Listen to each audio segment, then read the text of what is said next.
Welcome back to Withdraw Consent. I'm Jack. Here we are for our 15th episode of the Holocaust series, and we want to see whether or not the Diary of Anne Frank is a forgery or if it's authentic. And you might ask yourself, what is this even important, right? And the answer is, if you Google the importance of this book, it says that this book, The Diary of Anne Frank, is incredibly important to American Holocaust education because, in fact, for most Americans, it's the only Holocaust literature they'll ever read. So I think it is important to see, and there's a whole controversy around it. So basically there's these people who then they claim are neo-Nazis who say that the book's not authentic, that it's a forgery. And then there's people who love the Holocaust who say that it's legitimate, right? And there's all these controversies. Like, for example, you can go into, was it written partially in ballpoint pen? Was ballpoint pen actually patented in the 1970s, but it was actually invented in the 1930s? So theoretically, it could have been. If there's all these controversies, there's this Dutch study completely proving its authenticity. But before we go into that, let's ask another question, okay?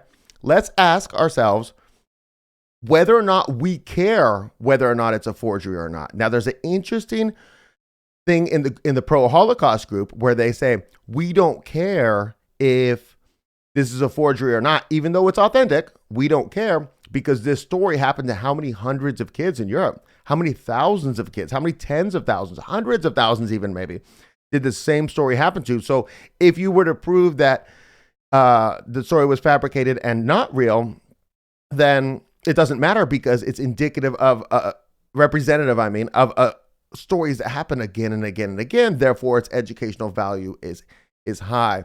And so a couple things on this. When you look at this and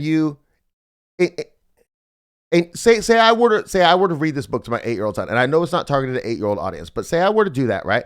And I were to tell him about a story about how, a person just like him was, he's not Jewish, but just pretend, was hiding in the attic and, like the jackboots came downstairs and they were going to drag you by your hair to the, deathiest of death camps with all the gas and all this. And you know what I mean? You're a sick puppy, I'll say, right? If you do that, because that's insanity, right? Now, and we're almost done with the video here because what I unique have to put into this conversation here is that no, the story's not authentic. The story did not happen to hundreds of people, did not happen to thousands of people, did not happen to one person, did not happen to Anne Frank. Because even if Anne Frank existed and she wrote that and she was compelling in her writing and this, that, all that happened, she was never dragged to a death camp. Bergen-Belsen wasn't a death camp. See Tuesday's video. There were no jackboots waiting to grab you to a death camp. That's not a thing that happened. You could maybe argue it happened in Auschwitz, but like, oh my gosh. Okay. Do you see my point on Bergen-Belsen there? Anne Frank went to a camp where she was going to be kept quite safe until the Allied bombs destroyed the railroads and then typhus spread in the camp and she ended up dying, right? The premise of the story is completely false. Even if you let's take a kid who's not hiding where she was hiding, I forget where in the West, and somebody who's hiding in the East, okay? So now you got some, Poland. We'll do Poland.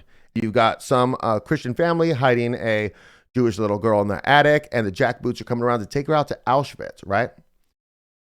What's going to happen to her if she gets to Auschwitz? What's going to happen? Do you remember the story we told from the Steven Spielberg website where he's got like 40,000 vlogs of Jewish survivors, over the past decades and decades he worked on this project.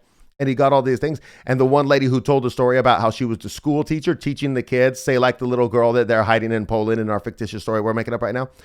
And the commandant of the camp comes by and sees that, and he's like, what are you doing? And then she's like, I'm teaching kids. And you can't teach kids with gray, bare walls. You need to paint those walls. And she's like, well, I need paints. Well, requisition them. And then gets the Jewish guy to requisition the paint. She paints on the wall the beautiful Swiss chalet with Snow White dancing with the dwarves and this and that. That's the room she would have went to get her education. If the same Anne Frank girl were in Poland and she were sent to Auschwitz. And then after that, maybe she would go to the pool, and then maybe she would watch the adults play a football match or a volleyball match or whatever they're doing that day, because that's what Auschwitz really was. We've got pictures of this. We've got vlogs of survivors describing it, just telling you how it is, And we've got, my goodness, we've got a whole maternity wing where they're just pumping out babies, Jewish, but they're trying to exterminate them. Anyways, so my point here is that, and the Diary of Anne Frank, which I have never read, the wife has, but when she was growing up, but like, it's just fear porn. It's fear porn about something that didn't actually occur. So whether you talk about in Anne Frank's instance, where she was going to be taken to any number of camps in the West, none of which were ever, okay, false. Dachau was claimed to be a death camp for about 10 years until they said, hey, we're not going to lie to you about that anymore. So nowadays, nobody ever in the entire world claims that any of the camps in West Germany are death camp or were historically death camps. Nobody makes that claim. So she was going to be taken off to one of those places, and they want you to read fear porn to your kid or allow your kid to read fear porn in order to scare them into thinking that something happened to Anne Frank that could never have happened to Anne Frank. And even if Anne Frank was, Dan Frank, whatever, in the East, and it had happened at Auschwitz, then he would have went to the room with the Swiss chalet on the walls. Do you follow what I'm saying here? So I think if anybody tries to, like, if you were talking to somebody and they were like, but Anne Frank, and then they would try to get you into like a forgery or authentic, that's not the point. I would just stop them there and be like, no, that's not the point. What happened to Anne Frank? She went to a non-death camp where she died of disease because Allies intentionally bombed the logistics into the camp to prevent them from to prevent more trains of people from coming, but also which had the effect of removing all food, medicine, and Zyklon B coming in.